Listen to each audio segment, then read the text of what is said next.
bagian S3 yang kami hormati pula Bapak Gusti Randa, Presiden PSSI, serta rekan-rekan wartawan yang telah hadir di awal demonstrasi. Terima kasih atas kedatangannya. Dan siang hari ini kita akan melaksanakan press release ungkap kasus tindak pidana pemalsuan surat-surat atau penipuan. Untuk lebih jelasnya, kami persilakan kepada Bapak Kapolres Sleman untuk melaksanakan paparan. Siang dan salam sejahtera untuk kita sekalian. Siang hari ini atas partisipasi dari masyarakat, alhamdulillah kita telah berhasil melakukan penangkapan terhadap salah satu tersangka yang melakukan penipuan atas kegiatan pemalsuan dokumen yang menyatakan bahwa seolah-olah dia adalah seorang dokter. Kejadian ini dilaporkan di Polresta Sleman pada tanggal 3 Desember 2021. Singkat cerita, diawali pada bulan Februari 2020. Ini tersangka yang dihubungi oleh manajemen yang membutuhkan dokter untuk tim PSS Sleman. Dan pada bulan Maret 2020 yang bersangkutan mulai bekerja dan mendapatkan upah 15 juta rupiah per bulan dari PT PSS Sleman. Dan ini dibayarkan mulai bulan Maret 2021 sampai dengan bulan Oktober 2021. Bahkan pada akhir kegiatannya yang bersangkutan sebagai tersangka mendapatkan gaji sebesar 25 juta rupiah per bulan. Itu merupakan gaji berikut bonus yang dibayarkan melalui transfer rekening salah satu bank swasta yang langsung diberikan atas nama tersangka. Dan pada bulan November 2021 beredar kabar bahwa yang bersangkutan bukanlah merupakan seorang dokter, dan ini sudah mendapatkan klarifikasi dari Universitas Syekh Kuala Banda Aceh pada tanggal 30 November 2021. Dan selanjutnya pada tanggal 1 Desember 2021 tersangka minta izin kepada manajemen untuk berpamitan pulang ke Palembang dengan alasan orang tuanya sakit dan tidak pernah kembali sampai dengan tertangkapnya tersangka pada saat ini. Kemudian pada tanggal 3 Desember 2021 peristiwa ini dilaporkan ke Polresta Sleman. Atas kejadian tersebut, PT PSS, dalam hal ini adalah pengelola PSS Sleman, mengalami kerugian sebesar 254 juta 100.000 rupiah. Dan pengungkapan kasus ini merupakan peran serta dan kolaborasi informasi dari masyarakat. Kami mengucapkan terima kasih kepada masyarakat yang memberikan informasi keberadaan tersangka yang kami amankan di Jakarta, karena postingan kami melalui media sosial kemarin mendapatkan respon salah satu warga masyarakat yang memberitahukan keberadaan tersangka, dan kita tindak lanjuti dengan mengirimkan tim ke Jakarta dan kita amankan di daerah Cibodas, Jakarta Timur.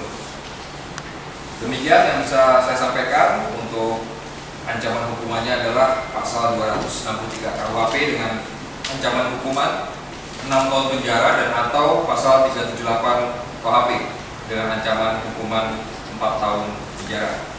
Dan saat ini bersama dengan saya ada Bapak Gusti Randa, perwakilan dari PSS Sleman, yang akan menyampaikan beberapa informasi.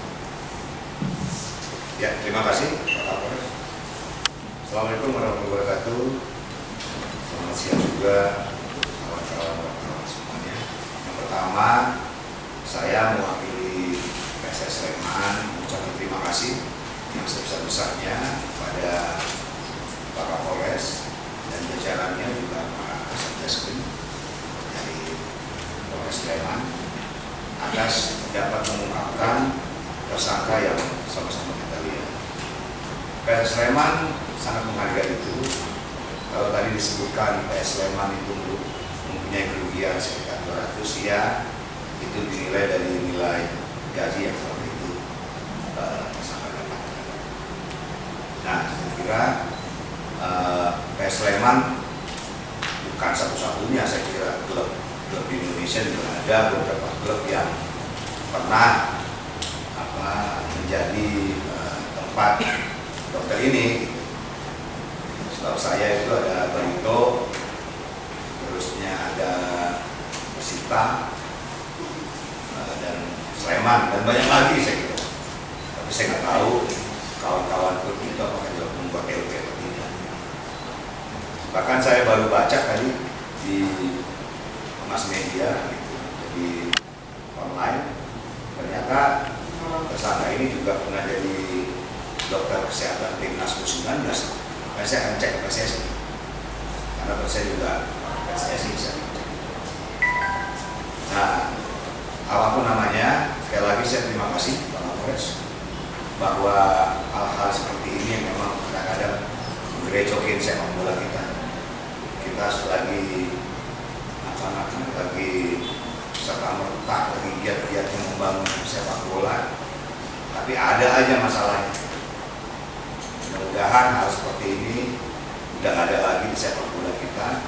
Semuanya mengikuti regulasi, ada lisensi, tapi di sisi lain memang ada kelemahan juga. Kadang-kadang klub ini juga cari yang murah, yang gampang. Jadi kadang-kadang murah itu benar juga. Saya kira itu dari saya terima kasih pada Pak Kapolres dan jajarannya, dan teman-teman wartawan. Semoga ini untuk terakhir kali ada sebuah official dalam sebuah klub yang ternyata tidak punya license. Terima kasih. Assalamualaikum warahmatullahi wabarakatuh. Ada pertanyaan dari rekan media? Tersangka sudah buron selama 2 tahun. Ini yang menjadi kendala dalam pencarian. Pertama, saya Arif dari Medsos ID. Ini tersangka sudah buron selama 2 tahun. Yang menjadi kendala penangkapan pencarian tersangka apa ya? Ini silakan nanti langsung dijawab oleh Kasat Reskrim sebagai penunjuk operasional. Jadi kendala kita dalam melakukan penyelidikan terkait masalah keberadaan yang bersangkutan, yang pertama, yang bersangkutan sudah pindah-pindah tempat dari Palembang. Jadi tim yang dulu sebelumnya sudah sempat ngejar ke Palembang, namun yang bersangkutan lari ke Depok. Bahkan dari hasil pulbaket kita terkait masalah identitas, bahwa setelah kejadian tersebut yang bersangkutan merubah KTP-nya yang dulu awal itu waktu daftar menggunakan KTP beralamat Palembang, waktu kita cek update di dinas terkait itu sudah di Depok. Jadi dia kesulitannya berpindah-pindah tempat dan dia merubah identitas. Yang pertama, kalau ditangkapnya kapan? Untuk penangkapan kapan? Yang pertama itu ke Pak Kasat, yang kedua Pak Gustiranda, mungkin bisa dijelaskan seberapa penting dan signifikansi peran dokter dalam sebuah klub sepak bola, sehingga ketika dokternya palsu, apa sih dampak dari pada klub dan pemain? Terima kasih. Jadi untuk kejadiannya Pak, penangkapannya itu beberapa hari yang lalu, dan itu berada di rumahnya, kita tangkap di daerah Cibodas, Tangerang.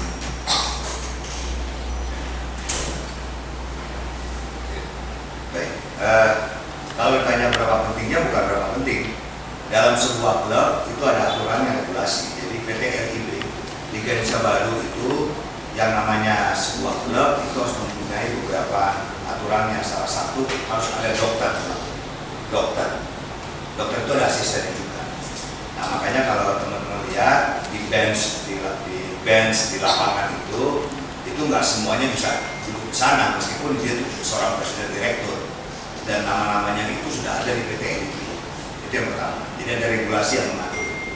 Yang kedua, pentingnya Pak, tidak penting, ya penting sekali dokter ini, karena pertandingan sepak bola adalah salah satu pertandingan olahraga. Jangankan pertandingannya, pada waktu latihannya itu rentan sekali dengan cedera. Ini salah satu PSS Sleman ini sadar, mungkin kalau tanya tahu, itu cedera saat itu. Kalau nggak salah dia yang merekomendasikan. Jadi dalam latihan saja itu kan kadang cedera. Nah, kita kan nggak mungkin nih klub profesional tapi kalau cedera dukun gitu itu patah kan nggak mungkin. Jadi memang harus ada dokter. Jadi dokter itu bagian dari regulasi dan memang penting untuk sebuah klub.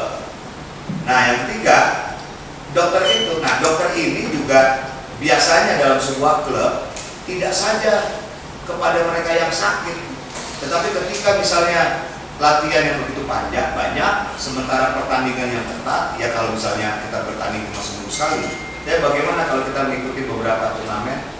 Nah, 3 hari itu mereka juga mengatur tentang pola makan dan seterusnya. Sebegitu pentingnya fungsi dokter. Kira-kira gitu.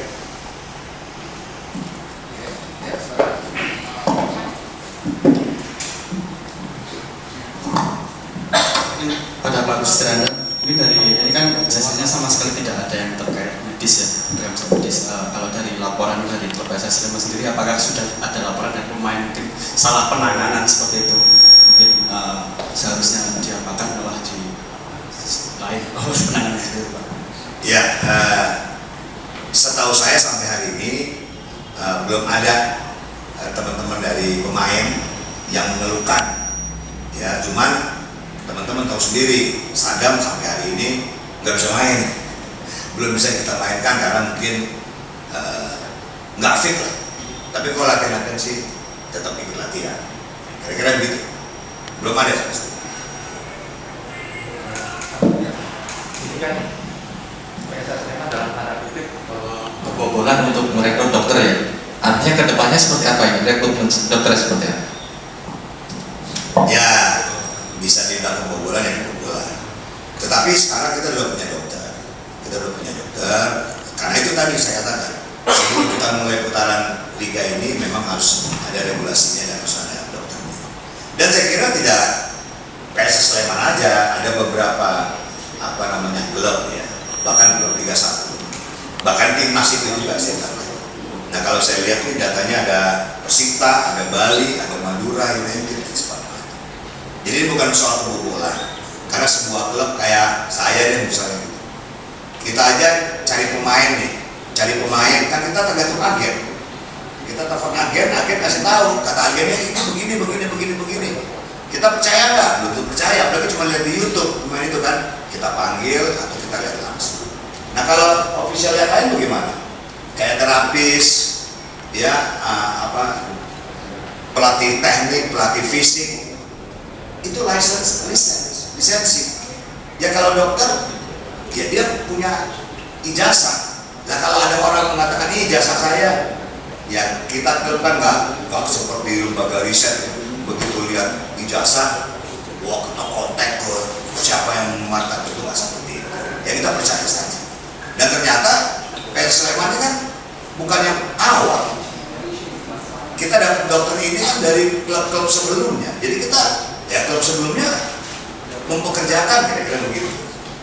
Kan Sleman itu, PSS Sleman tahunya kita ketika tersangka pulang terus nggak mau balik lagi gitu. Ya kita bingung kenapa nggak balik lagi, dengan kabar bahwa itu kira-kira gitu. Makasih.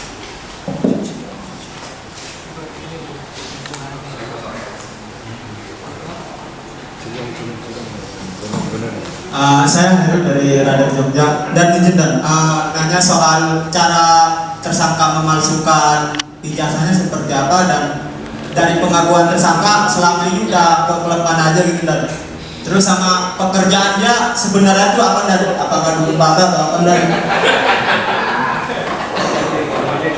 Terima kasih Bang. Jadi sebenarnya sesimpel itu, dia sesimpel ngambil salah satu contoh ijazah di Google, dia download, habis itu dia edit, dimasukkan, dirubah nama dan dimasukkan fotonya. Simpel itu sebenarnya. Habis itu sebelum dia bekerja sebagai dokter gadungan di beberapa tim sepak bola, itu dia bekerja sebagai kondektur bus kota di daerah Tangerang. Dia juga sambil ada juga usaha jual kelontong. memang motif si pelaku ini ya ekonomi mencari mungkin pekerjaan dengan pendapatan yang lebih ya dari pekerjaan sebelumnya. Berapa kali itu yang udah Hasil keterangan dan pengakuan pelaku ada 9. Ada 9 tim. 8 sebelum PSS Sleman. Termasuk timnas ya? Iya. Iya. Bisa disebutkan ya, klubnya mana saja? Ya. Ya, ini menurut pengakuannya ya. Menurut pengakuannya itu Persita Tangerang, Barito Putra, Timnas U19, Bali United, Madura United, Sriwijaya FC, kembali lagi ke Timnas U19, habis itu ke Kalteng Putra, terakhir ke PSS Sleman. Itu dari jualan tahu kelontong kondektur itu kok bisa lompat menjadi dokter, kok bisa karena atau ya itu Bang, karena motif ekonomi dan ada pembukaan, ada nanti kita dalam pertanyaannya lebih tajam daripada penyidik gitu. Oke, cukup ya? Cukup ya. Yang jelas kami berhasil mengungkap atas partisipasi masyarakat. Oleh karena itu kepada masyarakat saya ucapkan terima kasih yang telah mengikuti akun media sosial kami, dan kami juga selalu mohon bantuan apabila ada daftar pencarian orang yang kami sampaikan agar dapat diberikan informasi yang dapat kita. Kalau memang sudah tidak ada, saya akhiri, saya ucapkan terima kasih. Wabillahi taufiq wal hidayah.